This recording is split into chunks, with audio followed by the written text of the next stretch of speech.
ប្តីប្រពន្ធគាត់ពីរនាក់នេះកំពុងដើរសុកសុកប្តីក៏កេះប្រពន្ធគាត់ឲ្យមើលទៅខាងនោះ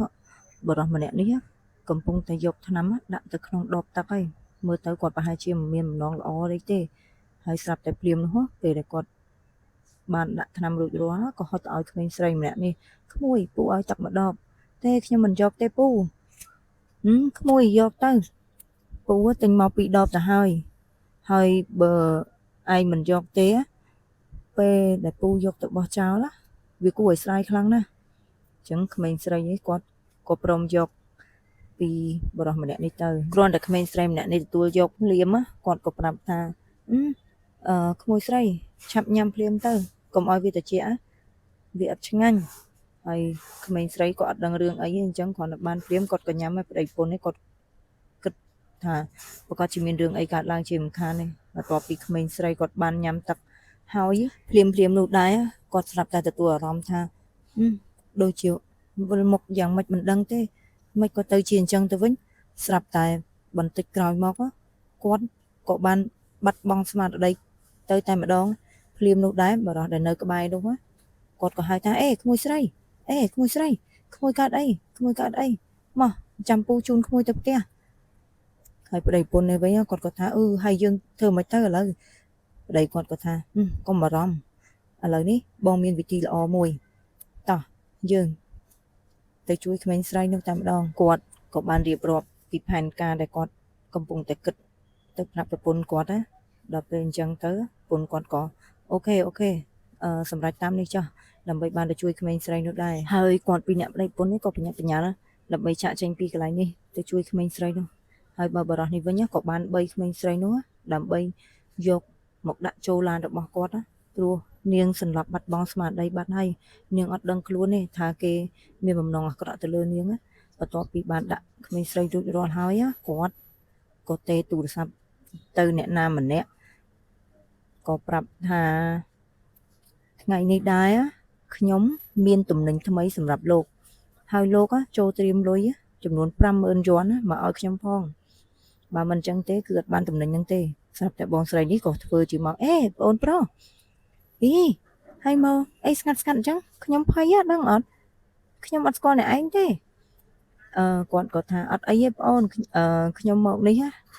ខ្ញុំគ្រាន់តែជាអ្នកលក់ទឹកឃ្មុំទេអញ្ចឹងខ្ញុំមានទឹកឃ្មុំមួយប្រភេទចង់មកណែនាំជូនបងអូនប្រុសបងអូនប្រុសមានពេលទំនេរអាចស្រាប់បន្តិចសិនណាបងអូនព្រោះអីទឹកឃ្មុំនេះវាជាទឹកឃ្មុំនៅក្នុងស្រុករបស់យើងតាបងអូនចំណែកបរិសម្នាក់នោះវិញមានតែពេញចិត្តអីឆាប់តចេញឆ្ងាយពីខ្ញុំទៅខ្ញុំគ្មានពេលណាមកស្រាប់អ្នកបងអូនប្រុសបងអូនមានរឿងអីបានជាបញ្ញាប់ខ្លាំងម៉េចណែឥឡូវបងអូនមកស្រាប់ខ្ញុំបន្តិចសិនណាបច្ចុប្បន្ននេះទឹកឃ្មុំរបស់យើងនេះកំពុងតែសិក្សាស្រាវជ្រាវរបស់នៅក្នុងស្រុកអញ្ចឹងខ្ញុំចង់ឲ្យបងប្រុសហ្នឹងជួយផ្សព្វផ្សាយបន្តហើយបើសិនបើបងប្រុសធ្វើបានណាគេនឹងមានរង្វាន់ 5,000 យួនផងដែរ 5,000 យួនអញ្ចឹងបងស្រីឆាប់រៀបរាប់ប្រាប់ខ្ញុំមើលថាវិធីដែលគេត្រូវយកមកផ្សព្វផ្សាយនិងរបៀបរបបហ្នឹងគេធ្វើយ៉ាងម៉េចខ្លះអូខេចាំខ្ញុំរៀបរាប់ឲ្យបងប្រុសស្ដាប់ណាអញ្ចឹងពីដំបូងឡើយយើងត្រូវធ្វើបែបអញ្ចេះឬក៏បែបអញ្ចោះគាត់ក៏ខំប្រឹងរៀបរាប់ដើម្បីឲ្យពន្យាពេលដើម្បីឲ្យប្តីរបស់គាត់នេះមកជួយក្មេងស្រីដែលកំពុងតែគេនឹកលក់នៅក្នុងឡានអញ្ចឹងគាត់ក៏ចេះខំពន្យាពេលទៅចេះតែនិយាយពីនេះពីនោះឲ្យបានយូរអញ្ចឹងណាដល់ពេលដែលប្តីគាត់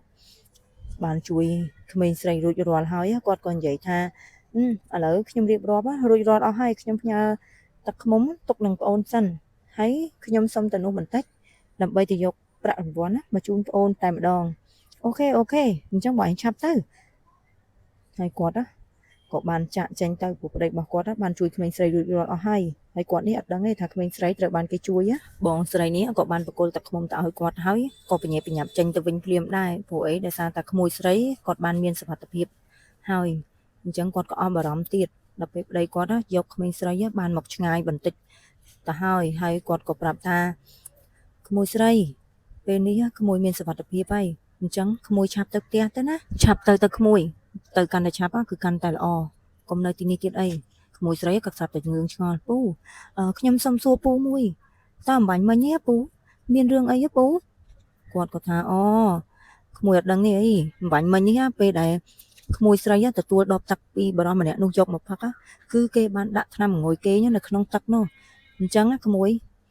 ចាប់ពីពេលនេះទៅឲ្យតែមនុស្សណាក៏ដោយឲ្យតែក្មួយមិនស្គាល់ហាមដាច់ខាតកុំទទួលរបស់ពីគេឲ្យសោះទោះបីជានំឬក៏ជាទឹកឬក៏ជារបស់អ្វីផ្សេងក៏ដោយក្មួយត្រូវចាំទុកថាមនុស្សដែលមិនស្គាល់គឺក្មួយមិនត្រូវទទួលទៀតទេនេះហៅថាសំណាងឲ្យក្មួយដែលបានពូនិងប្រពន្ធរបស់ពូឃើញតន់បើកំអីហ្នឹងមិនដឹងជាគេចាប់ក្មួយយកទៅណាទេក្មួយ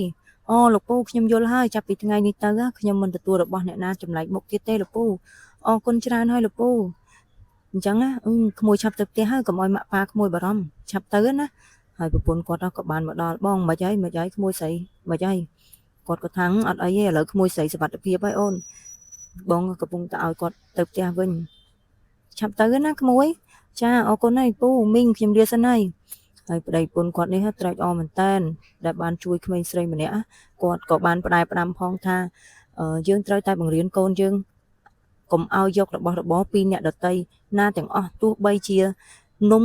ឬក៏ទឹកឬក៏ជាអ្វីផ្សេងសូមឲ្យប៉ាម៉ាក់ទាំងអស់គ្នាជួយក្រើនរំលឹកកូនរាល់ថ្ងៃផង